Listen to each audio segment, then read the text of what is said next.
everybody, welcome back to Megan's Table. Today I'm going to show you how to make the ultimate cheese board, or some people call it a charcuterie board.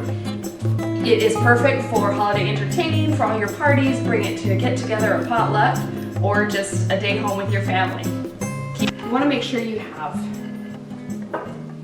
a few different types of cheese. So I have a wedge of Parmigiano Reggiano, and I have some already sliced mozzarella. Already sliced makes it so much easier, or you could get the pearls. And then I have brie, and I'll probably, I don't know if I'll put this whole thing on or cut a wedge. We'll see when we get there. Then you want to have some meats, and I bought this at Costco. It's just like an antipasto platter, dry coppa, two different types of salami, and some prosciutto. And then I like to always have some dried fruit, something sweet, so I've got some dried pineapples, honey. I love honey with brie.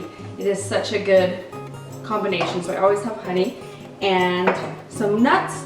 I chose walnuts this time. You can choose any kind of nut you want. Pistachios, cashews are really good with cheese boards.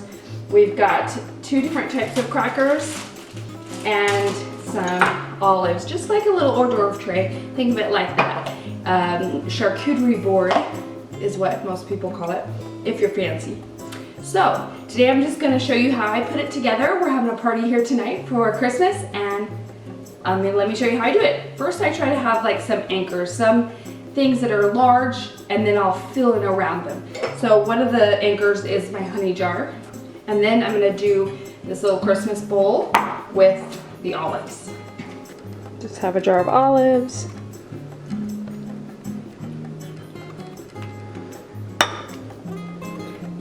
And of course, always keep the jars, because at the end of the night there may be some left and you can put it right back in the jar into your fridge. Now that I have two large anchors, I'm going to put the cheese on, because that's the next biggest thing. These other items, crackers and meats, can be fillers to put in around.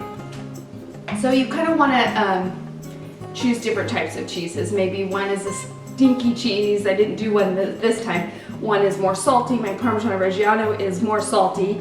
A soft cheese. I love brie. You could do it baked. You could do it with jam, with fig jam. It's so good. And then, of course, my mozzarella. My husband loves the mozzarella. So I'm going to go ahead and put the cheese on. The brie, I like to have it cut. I may put the whole wheel on the board, but I may just cut one wedge out of it, just because I like to have it started and the soft part showing through. Because some people don't like to eat the edges. I do, but some people don't. So I'm going to go ahead and slice it up a little bit. And I'm going to always set that next to the honey, because that's what I love, the honey and the brie together.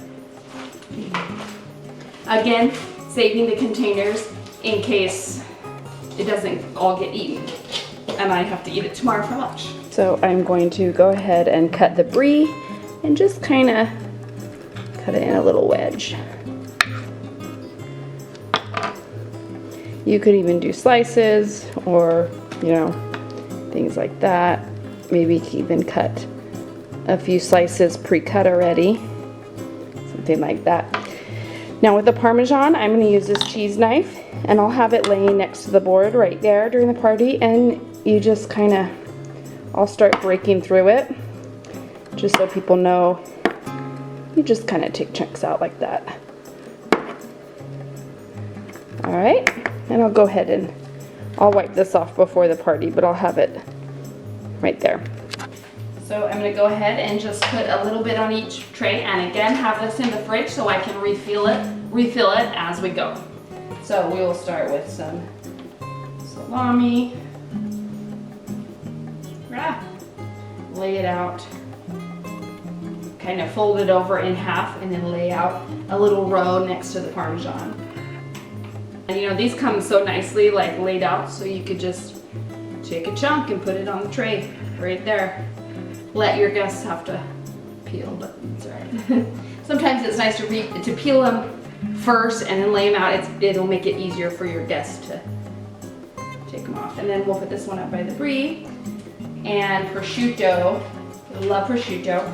They come in long slices like this, so I usually cut them in half or just tear them in half. And prosciutto is so thin, it's sliced so thin that it breaks easily, so I kind of end up just kind of putting little plops down. This is a really salty ham, prosciutto. So it's really good with the mozzarella. Kind of balances out really nice. And it'll also be good with the olives, although that is a lot of salt. On Thanksgiving, we had a cheese board appetizer that the kids kind of pick on all day. It's one of my favorite things to do. And my 3-year-old was like, more prosciutto! Which I thought was pretty funny that probably the only 3-year-old who demands prosciutto. What am I doing? Wrong. Well, or right. All right. So that is good. We'll have more for later. So now I want to fill in with my crackers. I just use Ritz. It's a little closer up. So I've got prosciutto just kind of bundled like this, and some different types of the salami and the coppa.